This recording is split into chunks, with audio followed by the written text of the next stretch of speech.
The AAC Report is brought to you by Blake Blahut of Realty One Group. Whether you're looking to buy your very first home or looking to downsize or upgrade, call Blake Blahut anytime at 407-748-0484. Welcome to the AAC Report, only on the Knightline Sports Network. I'm Jeff Allen.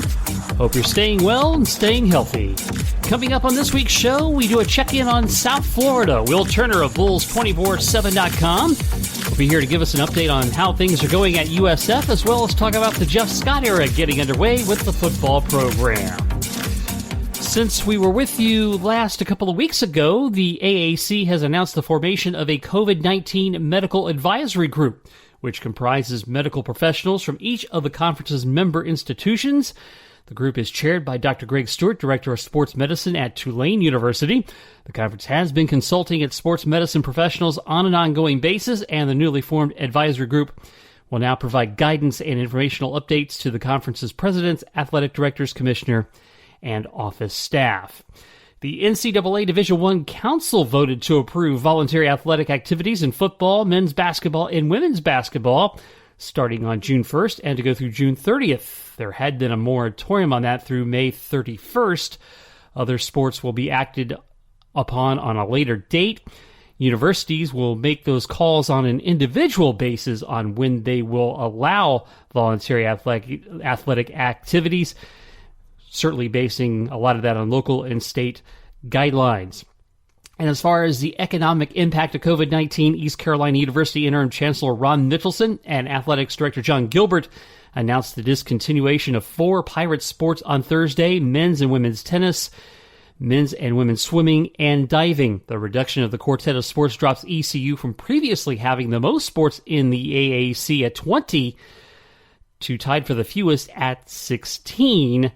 As you were aware, Cincinnati had dropped men's soccer earlier on. We do our check-in on USF with Will Turner of Bulls247 when the AAC Report continues in just a moment.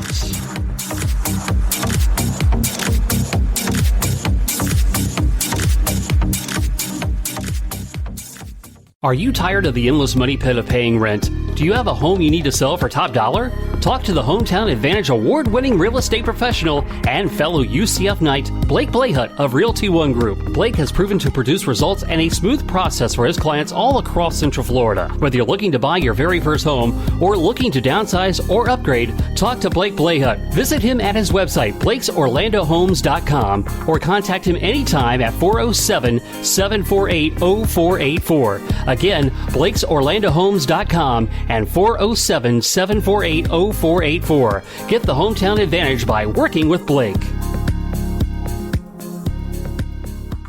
Night Nation, this is Adam, one half of the dynamic duo that is the Sons of UCF, which is found only on the Knightline Sports Network. Join UCF Mike and I each week as we bring you some of the latest from in and around UCF sports, including such great segments as the Josh Heupel Translator, Top 8 Lists, and Cow of the Week. We'll also bring you some of the most in-depth and unique interviews with some of your favorite former Knights. You don't want to miss a moment, so make sure you subscribe to the Knightline Sports Network wherever you get your podcasts, and we'll take care of the rest. Go Knights. Charge on.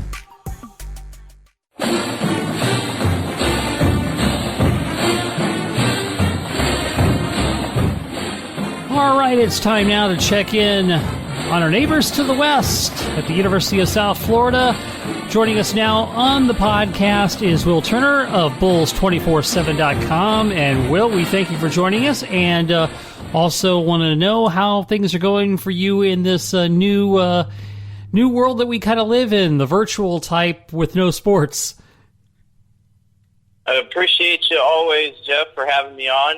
It's been a very interesting time since the middle of March, and that first game of the conference basketball tournament that's supposed to be played between the Knights and the Bulls. So it's been an interesting 2 months, but trying to keep as busy as I can. Luckily, we've had a lot of recruiting stuff that's kicked up in the last 2 months, even with the dead period, and just trying to keep in the fine ways to stay busy at this point. Yeah, well, we do appreciate you joining us once again, and as you mentioned, it was right on the verge of the basketball tournament starting, and what a weird scenario that was. I had Mike Oresco on the program a couple of weeks ago, and he talked about how it was an easy decision to make because of the public health situation, but a hard decision at the same time because this is players having their career brought to an abrupt halt for seniors and seasons for the rest of the guys, and definitely an interesting situation when that took place. Yeah, absolutely. So I was actually in Fort Worth, covering the tournament. Getting ready to cover the tournament. I was at the Dallas Mavs Denver Nuggets game the night before at American Airlines Center when the league got suspended. When everything kind of went down, I was sitting in my hotel room that night, hearing that the NCAA had canceled pretty much everything at that point, or I don't think that decision had come in just yet. But everybody kind of thought, once the NCAA decided they were going to axe everything, what point was there to have the conference tournament? So we kind of had that thought in our minds, and I get up to go to the hotel, or get up to go to the Dickies Arena over in Fort Worth, and we're hopping off the interstate. Within 2 minutes of getting off of the interstate out there, the tournament had been canceled, and we were the last two, me and one of my fellow colleagues from the USF SB Nation site, we were the last two let in the building, and they kind of shut everything down after that, and Mike Oresco had his press conference, but I'll never forget the 66 minutes and 15 seconds sitting on the clock, and all the UCF and USF logotree and all that good stuff around the arena, and just standing in an empty arena, because I was prepared to be there without any fans, and we kind of already knew that was what was going to happen, but never thought it would get canceled until, probably 24 hours before it all got canceled. So it was a weird place to be, and kind of upset that it happened the way that it did, but of course there was a really good reason behind it. Yeah, and of course, the tournament would have been very interesting to see play out because given the way that the conference play was all season, that tournament pretty much was going to be up for grabs for many of the top teams. And I would be curious to know what your thoughts are of what South Florida's chances were, maybe stealing a win or two out of that. They won 3 of their last 4 going into the tournament, so they had a little bit of momentum going as they were getting in there. Yeah, I think that first game between UCF and USF, that first game of that tournament would have been a true dogfight. The first game over in Orlando was a last possession game. USF pulled away in Tampa when they played out here. In the second game, split season series. So I think it would have been a real dogfight. Johnny Dawkins, of course, I remember asking him that question about, kind of how he felt about things and the momentum, plus the adversity that both teams have had to face and how that would contribute into the rivalry and the dogfight. And, both Johnny and Brian Gregory from USF both kind of said that it really increased the intensity between both teams. So I think it would have been a real dogfight.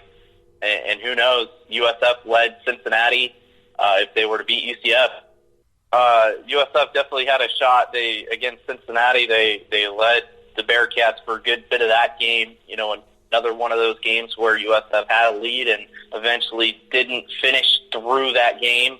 All right, so looking at the season overall, 14-17, 7-11 in conference, how would you grade the last season for the Bulls?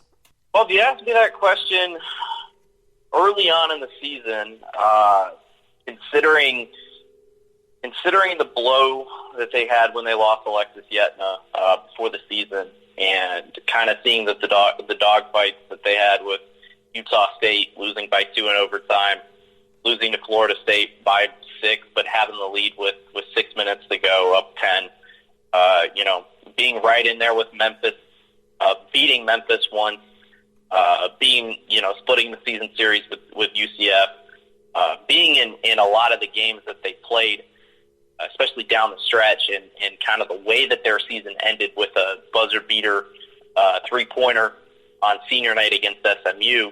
I think when you really look at that, at the way that team progressed throughout the year, I think that grade that you mentioned gets better. First half of the season, I'd probably give it a C+ in all, but I think with the management and kind of some of the different things that they had to do during the season, Justin Brown had to play the center position at one point. David Collins, a shooting guard, was playing the power forward spot, having to rearrange some minutes if guys got into foul trouble. I'd say all in all, a 14-17 season doesn't look that great on paper. They were 7-11 in the conference, and if you look at the year before when they won the CBI in the 2018-19 season, you look at their conference record, it was 8-10. So if you want to use the conference record as a barometer, they're kind of right on pace from last year, just off the game. But I think, all in all, I think if I had to grade holistically, I'd give it a B, a solid B, just because of the way that they had to manage some minutes down the stretch and manage the injury to Alexis Yetna. And I think they did a great job, especially in those last 4 games against East Carolina, Temple, Cincy, even though they lost the lead, and SMU, to really kind of regain some momentum and kind of regain their swagger as they got into the end of the season.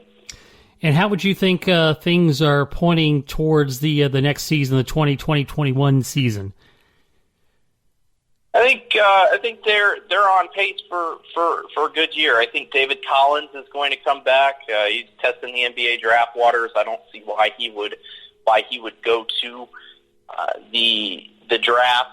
If you look at the additions that they're bringing in, I think they've got some really great additions coming in. They're bringing in 4-star combo guard Caleb Murphy, who could play a little bit of the point. He could play a little bit of shooting guard. He's a top 80 prospect overall, according to 24/7 Sports, so he can really be an impact guy from day one. I think Luke Anderson coming in, who's an Iowa State transfer, is going to be really good for them. He'll be a power forward, maybe a 3, maybe a 4. So if they decide that he's going to back up Alexis Yetna, or if he'll back up Justin Brown, or if he can crack his way into the starting lineup, I think he'll be pretty solid. They also grabbed the power forward from Mississippi State and Prince Oduro. He was a guy that Brian Gregory recruited when he transferred out of Siena to go to Mississippi State, so he finally got a chance to go see him and grab him and bring him into the program. I don't know if he's sitting one or if he'll be eligible next year just yet. I think his waiver is outstanding, but I think they're pretty confident he'll get one. That's another big. So USF quickly, it's kind of interesting. They went from being one of the tallest teams in the conference with the blow of Yetna to, being one of the shortest teams in the conference this year. And then with the additions of Anderson Odura and Texas Tech transfer Russell Tchewa, I butchered that name. It's Tchewa. I'll probably butcher it for the next 4 years or however many years he's there.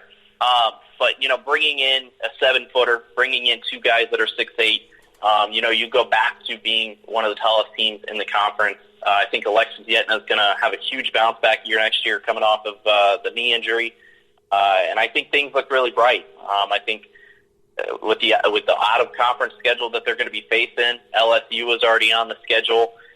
There's some other big names that are going to be added to that schedule. There's a return trip to Boston College incoming.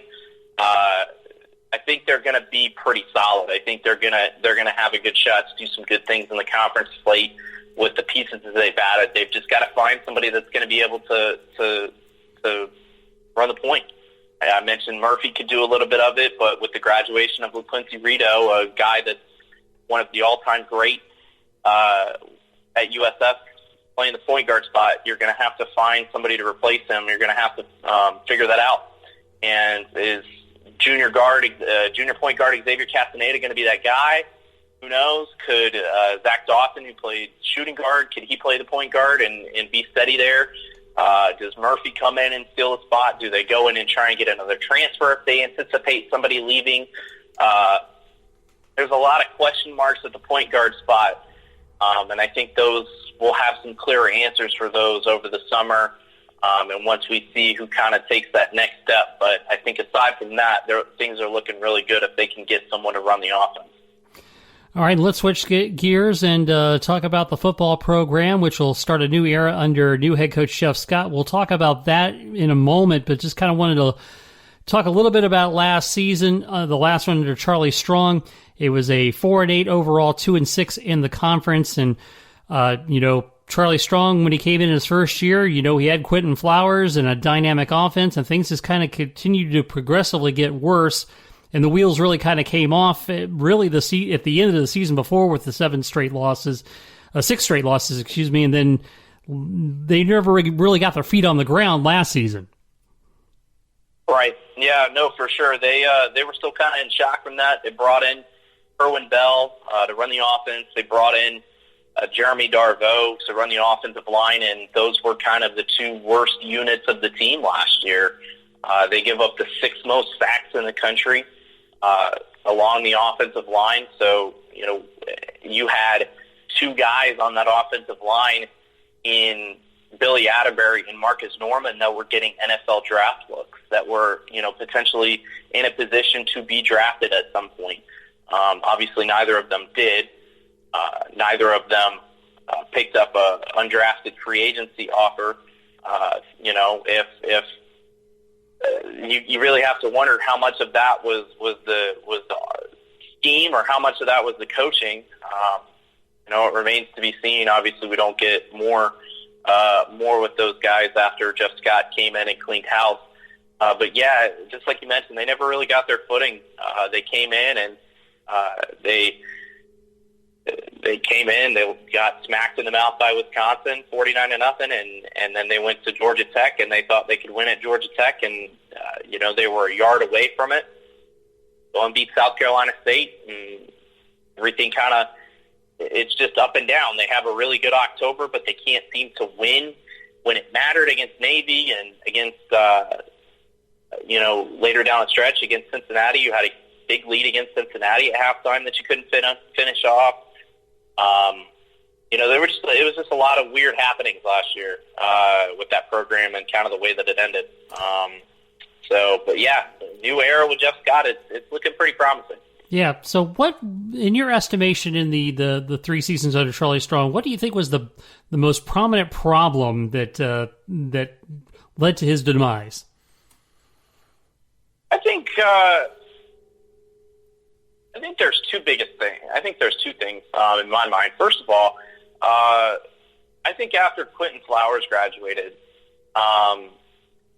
there was there's been a huge problem at USF just since Quentin Flowers has graduated. Whether that's been the offense not being able to produce, whether the carousel of quarterbacks that you had over the last 2 years. You look at after Quentin Flowers graduated, there have been, I want to say, 6 quarterbacks that have played a snap since he graduated in 2 years, and that could go to 7 or 8 depending upon what happens in 2020.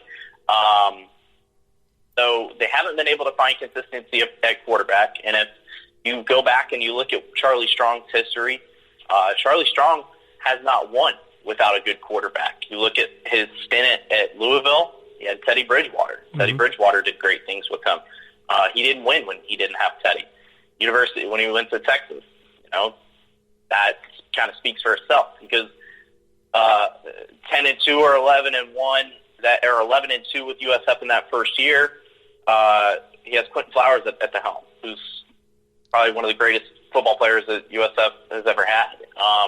And then year 2, year 3, got Blake Barnett, Jordan McLeod, Oladokin, Brett Keane. The list goes on at quarterback, but you couldn't find someone to be able to be that superstar quarterback that Charlie kind of needed to survive.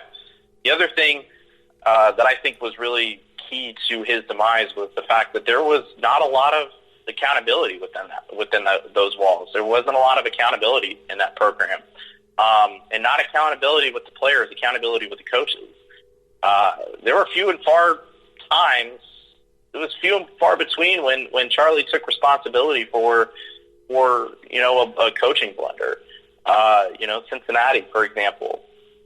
USF missed 4 field goals or 3 field goals, including one that would have given them the go-ahead because their normal kicker, Kobe Weiss, had slipped a disc in his back, but they didn't realize that he had been ready to go for the game before, which was Temple, and then the Cincinnati game. They didn't realize that he was ready to go, so they had trotted a freshman kicker out there when Kobe could have kicked both the Temple and the Cincinnati game and was a lot more accurate than Spencer Schrader was in that game against Cincinnati. So Charlie kind of chalked it up to, don't put the blame on Spencer. We should have done this and we should have did that to put ourselves in better positions to score touchdowns and not field goals. But if you go deeper into the way that looked, it was a mismanagement of personnel, from what I understand, from what I was told. And Pat McAfee said it best. What are you doing stashing 2 timeouts when you're down 10 against Temple, and you could kind of come back and maybe try and score the ball and go downfield and maybe create something out of nothing against Temple on that Thursday night game. And Charlie gives probably one of the weakest answers to why did you put 2 timeouts in your pocket with 1:30 to go and only down 10. There just wasn't a lot of accountability within that coaching staff, and I think that was a big piece of it. So it's unfortunate what happened. Charlie was always a very nice man and was a very cordial to the media and always was great to us. And I hear that he was a fantastic players coach, but sometimes you need more to be a great football coach. Well, now the new era is underway. Jeff Scott hired, he was the Clemson co-offensive coordinator, 5-year deal, $12 million for his first head coaching stint. What does Jeff Scott have to work with as he begins year number 1? Jeff Scott has got some good stuff to work with. I think that they did a solid job keeping together the class of 2020. Their commitments. They didn't sign a full class. They signed 14, since 14 of them are expected to be on campus. One of them is already in the transfer portal with a no contact tag because of family issues back home in Hawaii. So there are 14 that are going to be coming on, and then 9 transfers. There's a 10th potential that we don't know what's going to happen with yet, if he's going to just run track and field or if he's going to play football as well. But I think USF is in a good spot with the talent that they brought in. Running back Darian Felix, who was an Oregon transfer, just received his eligibility waiver by the NCAA today, so he will be immediately eligible for USF. He's a former Willie Taggart recruit that followed Taggart to Oregon, and then was there for 2 years under Mario Cristobal and decided to come home. He should be pretty good for USF in trying to reinvigorate that offense. Noah Johnson is a dual-threat quarterback from Alcorn State, a local Armwood High kid over in Sefner.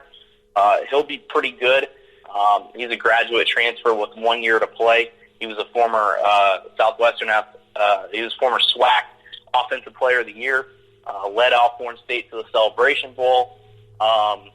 Interested to see what he does. And then you've got another quarterback in there, North Carolina transfer Cade Fortin, who's more of a pro-style quarterback at 6'3", 220. He's going to really create that competition. He's a graduate transfer with 3 years to play, which is really rare to find. So Jeff Scott did some good things at the quarterback position and trying to figure out, how to reinvigorate that offense. They brought in a tight end transfer from Northern Illinois that I think could be pretty good, who's got a year to play, in Mitchell Brinkman. Kind of trying to just reinvigorate some of the offensive rooms and try and reinvigorate and kind of repower that offense. They've got Devin Gill, an outside linebacker transfer from Michigan that's going to come in. Bo Peak, who's a local Berkeley prep over in Tampa. He's coming in from Stanford as a D-tackle. Thad Mangum, defensive tackle from Wofford, is going to come into the program. They've got some good talent that's coming in. And they've got some good talent in this recruiting class too that's coming in. But when you look at the team right now, there were two things that they needed to do. First thing was they needed to replace offensive line depth, which they haven't done just yet, but I've heard good things that with the guys that they have that are going to be really positive. And the second thing that you needed to do if you're Jeff Scott is you needed to reinvigorate your entire locker room and instill some competition, instill some harmony, try and get those guys to play for each other, considering how the last 2 years have gone. And I think they're doing that. I think they're doing some good things even among this pandemic. Guys are still really hyped up to play. There's a lot of momentum right now with that program. I don't think they're going to be. I don't think they're going to turn around in a year and be in contention to win the American out of year one. But definitely an improvement should be seen just kind of holistically with what they're bringing. Yeah, and Jeff Scott, of course, comes in from an elite program at Clemson, and as you said, he cleans house. He's getting his mark on the program. What is the thing about him that excites you the most, and what sort of things do you think he will bring from the Clemson culture? I think the most exciting thing about Jeff Scott, in my mind, is his recruiting prowess. First of all, he's extreme. I think the one thing that was kind of most well known about Jeff Scott was how good of a recruiter he is. Tony Elliott constantly, the other offensive coordinator at Clemson, consistently said that Jeff Scott was the greatest recruiter that he's ever seen. Didn't know his tricks. Didn't know how to replicate what he did. I think that's going to be a critical piece to rebuilding that USF football program. I like what Jeff Scott has done in the recruiting phase. He has been the primary recruiter for multiple recruits since they have come in. And there's not a lot of recruits that could say that their primary recruiter during their recruiting process was a head coach. And I think that's a critical part of building your class.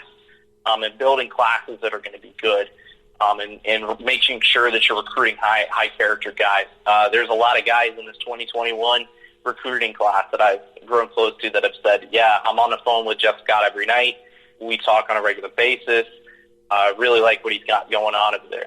So I think the thing that I'm most excited for is to see how well he builds this class.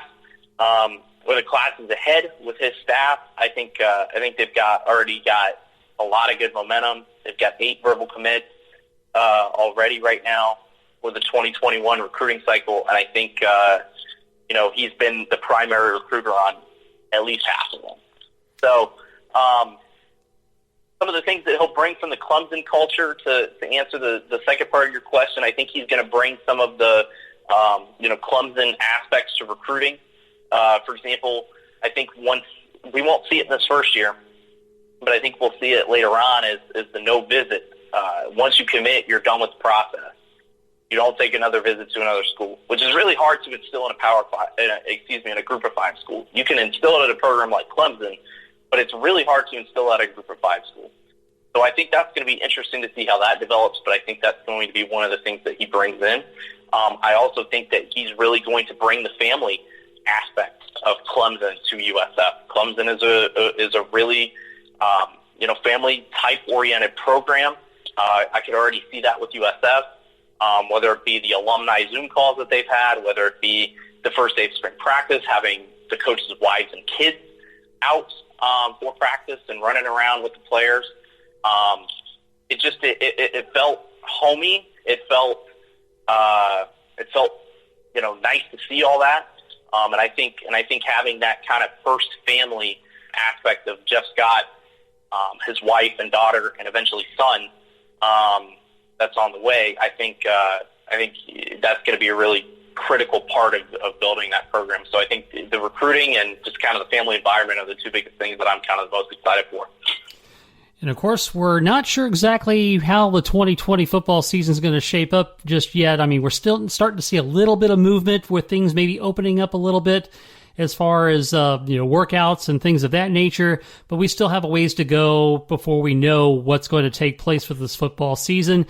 And obviously, football is the revenue generator for most colleges, and certainly would be a key component at South Florida.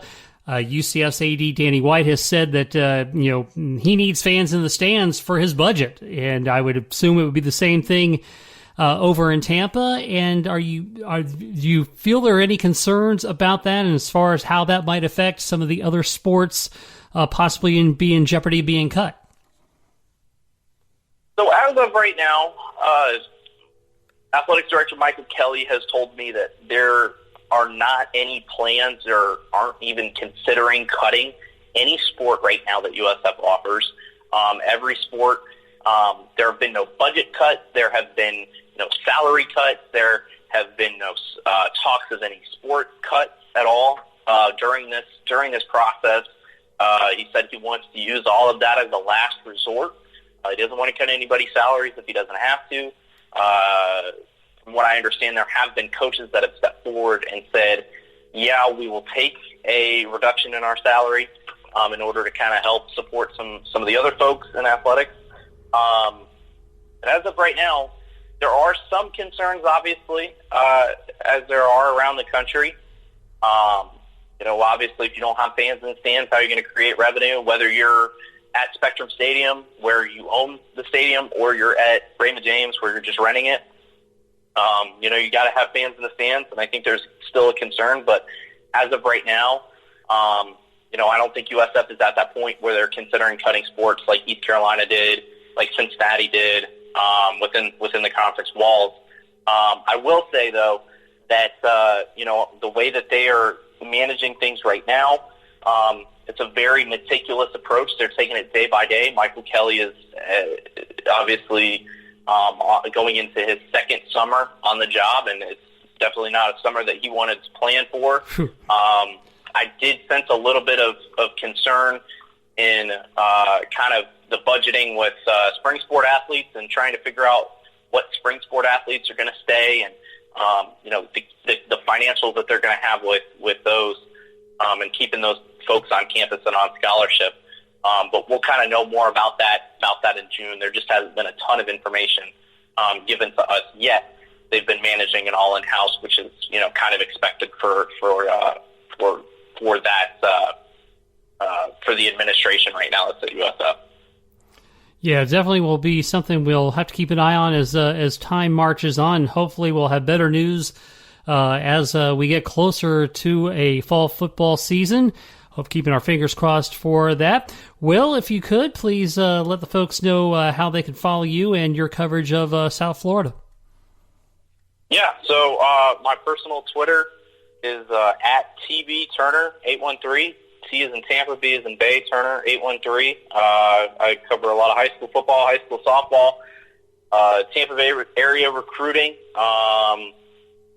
for the 24/7 Sports Network, and obviously the publisher of Bulls 24/7, which is at Bulls 24/7 on Twitter. We are, pumping out content every day. Definitely encourage the UCF faithful, if they are interested in knowing what's going on down I-4, to take a look. We're always pumping out good content. We're going to end up running a State of the American Conference. Eventually, I'm going to get on the phone with some of the different publishers around our network and kind of, go holistically just as you are, Jeff, and just try and create that united concept to kind of get everybody through these tough times right now. All right, Will Turner of Bulls247.com. Thank you so much for being here and for lending your support to our show. Yeah, absolutely. I always appreciate you having me on. And we're back with some final notes when the AAC report continues after this.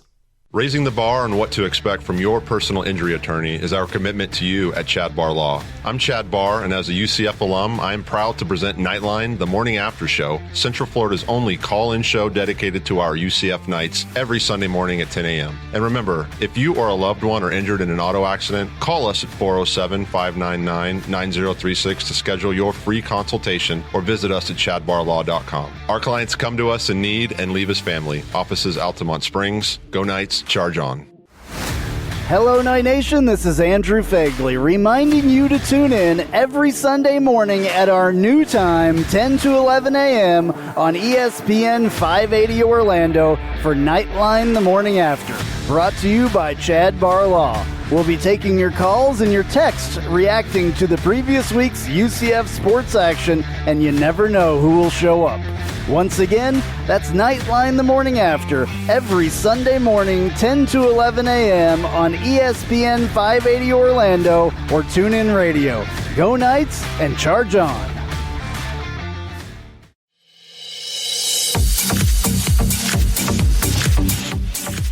And we bring you a couple more stories before we close out this week's edition of the podcast.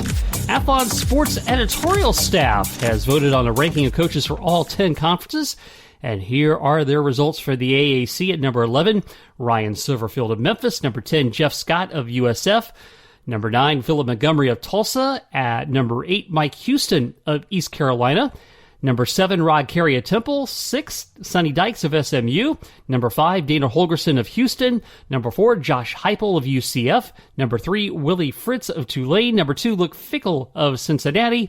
And number 1, according to Athlon Sports, Ken Niumatalolo from Navy.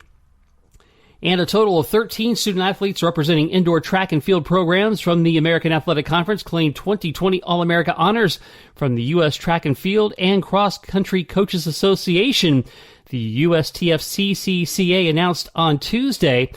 As a result of the cancellation of the 2020 NCAA Division I Indoor Track and Field Championships, the USTF-CCCA adjusted the selection criteria for All-American status to encompass all individual student-athletes and the 4 student-athletes on relay lineups that were included on the official championship start list. 6 men and 7 women from institutions competing in the American were tabbed to the Division I All-American teams, and they are as follows. First, on the men's team, Damian Berthanet of Cincinnati in the heptathlon, Chris Borzor of Cincinnati in the 200-meter dash, Ryan Davis, East Carolina in the weight throw, Deo Akinyandili of Houston in the 60-meter hurdles, Travis Collins of Houston in the 60-meter dash, and Antonio Ruiz in the pole vault. On the women's All-American team, Kasia Chandler of Cincinnati in the 200-meter dash, Tristan Evelyn of Houston also in the 200-meter dash, Taylor Scaife of Houston in the weight throw, Naomi Taylor of Houston, 60-meter hurdles, Dania McMillan of Memphis in the weight throw, Chelsea Francis of SMU in the 60-meter dash, and Millie Howard of Temple in the mile. And once again, as we bring things to a close on this week's show, we give you the usual reminders. Please follow me on Twitter at JeffAllen_88. Also, check out my personal podcast at JeffAllenSportsTalk.com. And please like and share all of our Knightline Sports Network programming on social media and where you get your podcast. Also, share the content on social media of those who participate on our programs. This has been the AAC Report, only on the Knightline Sports Network. I'm Jeff Allen. Thanks for listening. Stay healthy and stay well.